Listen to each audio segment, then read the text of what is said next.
देख रहे हैं आप पीटीआई की क्या सूरत हाल है। कोई भी फैसला किसी फैसले पर खड़े नहीं हो पा रहे हैं। आप पार्लियामेंट का रुख कर लिया है, फिर सड़कों का रुख क्यों किया था?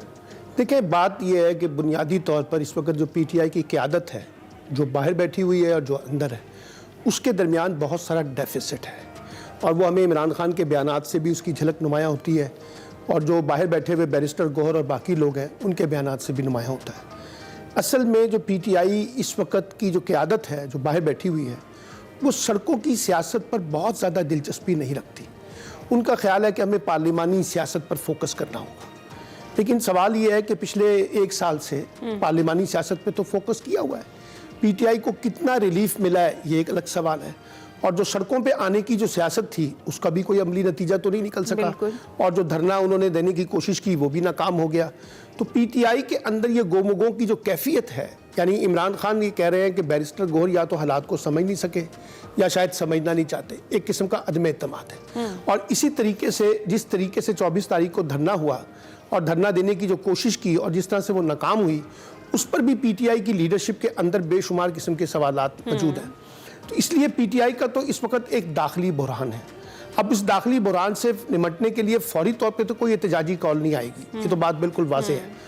लेकिन महीना, 1.5 महीने, 2 महीने के बाद जाके फिर दोबारा ये गुफ्तगू हो सकती है और एहतजाज की कॉल सामने आ सकती है। इन द मीनवाइल पार्लिमानी सियासत में देखिए एक ही गुंजाइश होती है कि हुकूमत फिर अपोजिशन को इंगेज करती है। अगर आप चाहते हैं कि सड़कों पर सियासत ना हो तो ये हुकूमत की रिस्पॉन्सिबिलिटी ज़्यादा होती है कि वो पीटीआई को इंगेज करे डायलॉग के अंदर। अभी आपने शहबाज शरीफ कह चुके हैं, वैसे नहीं, वो ऐसा ही कहा है, ऐसा ही कहा है कि जैसे भी आपने मरियम नवाज का बयान सुन लिया, अभी आपने सुनाया हमें और शहबाज शरीफ साहब का सुनाया। देखिए, हुकूमत को किसी भी सूरत में मफाहमत जो है पीटीआई से वो कबूल नहीं है। उसकी एक वजह है, क्या पीटीआई या इमरान खान उनके 5 साल के मैंडेट को तस्लीम कर लेंगे? क्या वो हुकूमत गिराओ और अपने मैंडेट के वापसी के वाले से अपना मौक़िफ़ बदलेंगे? वो नहीं बदलेंगे। इसी तरह से हुकूमत ये समझती है कि अगर पीटीआई के साथ मुज़ाकरात होते हैं और इस्टेब्लिशमेंट भी ऑन बोर्ड होती है तो उसका बेनिफिशियरी तो पीटीआई होगी।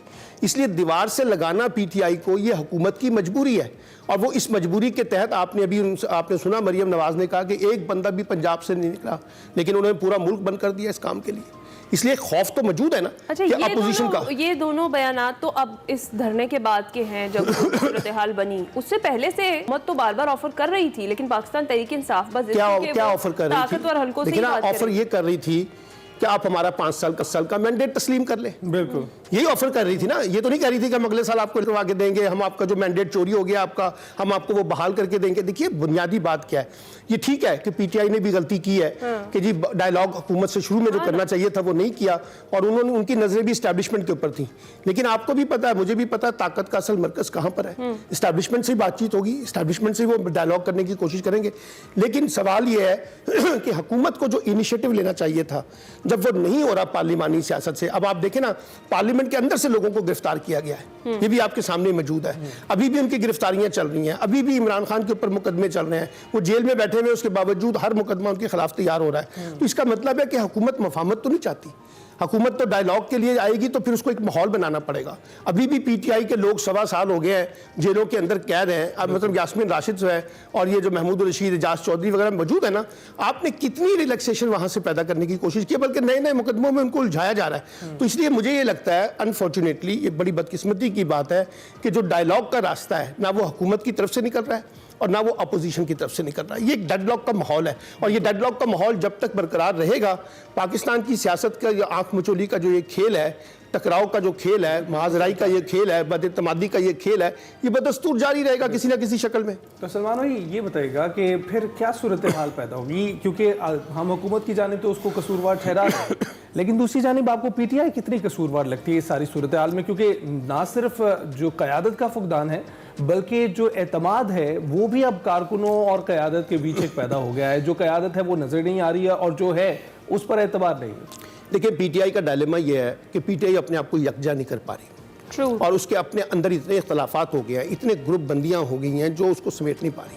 अली अमीन गंडापुर साहब, बुशरा बीबी, अलीमा खान और अली मोहम्मद खान और अपना सलमान अकरम राजा, बैरिस्टर गोहर, ये सब लोग एक दूसरे से मुख्तलिफ बोलियां बोल रहे हैं। हाँ। अब जब पीटीआई का ये दाखिली क्राइसिस है तो वो एक्सटर्नल क्राइसिस से कैसे निपटेगी? जो हुकूमत है, तो पहले हुकूमत से निपटने के लिए उनको पहले अपने अंदर के मामलात को दुरुस्त करना होगा और ये एक स्ट्रेटेजी बनानी होगी कि पार्लिमानी सियासत को कैसे मजबूत किया जाए, पार्लियामेंट के अंदर रहते हुए कैसे मौसर किरदार अदा किया जाए, हुकूमत के साथ अगर इंगेजमेंट करनी है तो कौन लोग हैं जो हुकूमत के साथ ऑन बोर्ड होंगे, कौन लोग होंगे जो रेजिस्टेंस की पॉलिटिक्स को लेकर चलेंगे।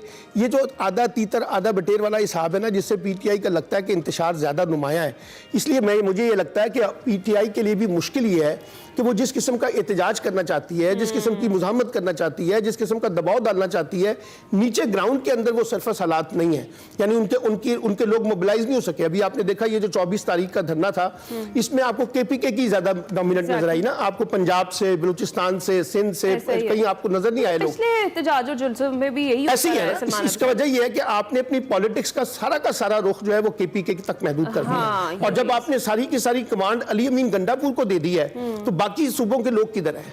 ठीक है ना, तो ये एक सवाल तो होगा ना पीटीआई की स्ट्रेटेजी के ऊपर। इसलिए हुकूमत के लिए अभी पीटीआई इतनी मुश्किल नहीं है, मां सिवाय ये कि वो महाजरा ही पैदा करती रहेगी, क्योंकि उनके अपने अंदरूनी मसाइल बहुत ज्यादा है। अच्छा सलमान आबिद साहब, जिस तरह से भी वो मशाल यूसुफजई जो है बुशरा बीबी की तर्जुमान है, वो ये कहती हैं कि बानी पीटीआई को इन कंप्रोमाइज्ड लीडर्स पर एतमाद नहीं है, इसीलिए बुशरा बीबी को जो है वो आगे लाया जा रहा है, या बुशरा बीबी जो है उन पर एतमाद है और उस वजह से ही उन्होंने पार्टी वो जो एहतजाज था उसको लीड भी किया और अपनी मर्जी से जिस तरह से संजानी के मुकाम पर रुकने की बात हुई तो बाकी लीडरान भी ये कह रहे थे कि वहाँ रुक जाना चाहिए था, वहाँ से आगे जाने का फैसला बुशरा बीबी का जाती था। आपको क्या लगता है? देखिए, पहली बात तो ये है कि पार्लिमानी सियासत जो है उन्होंने तो बुशरा बीबी पर अदम एतमाद कर दिया है। हाँ। आपने देखा कि पीके में जो इजलास हुआ उसमें उन्होंने कहा कि बुशरा बीबी जो है वो पार्टी के मुंह से दूर रहे और उनका कोई सियासी फैसलों में कोई असर नहीं होगा, वो अपने मियाँ की हद तक की रिहाई के लिए काम करती रहे, लेकिन ये कि पार्टी पर डोमिनेंट ना करे। तो पार्टी के अंदर तो बुशरा बीबी की क़यादत पे बड़ी रिजर्वेशन है और फिर खुद इमरान खान का मौक़िफ़ मौजूद है मौरूसी सियासत के बारे में। वो अगर वो बुशरा बीबी को प्रमोट करेंगे तो फिर उनकी वो मौरूसी सियासत पीछे चली जाएगी, एक बात।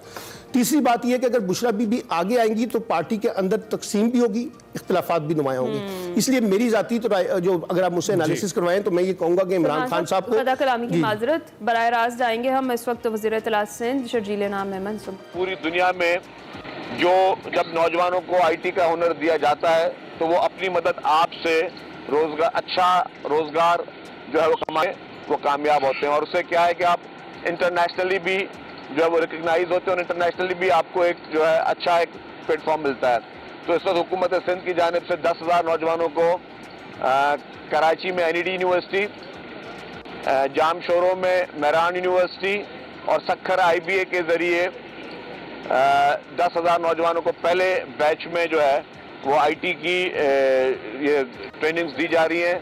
उन कोर्सेज के बाद वो खुद कफील भी हो सकते हैं और खुद कफील होने के बाद वो आगे भी चलकर जो है अपने लिए रोजगार कर सकते हैं और मुल्क के लिए जो है वो एक आईटी इंडस्ट्री को आगे लेकर जा सकते हैं।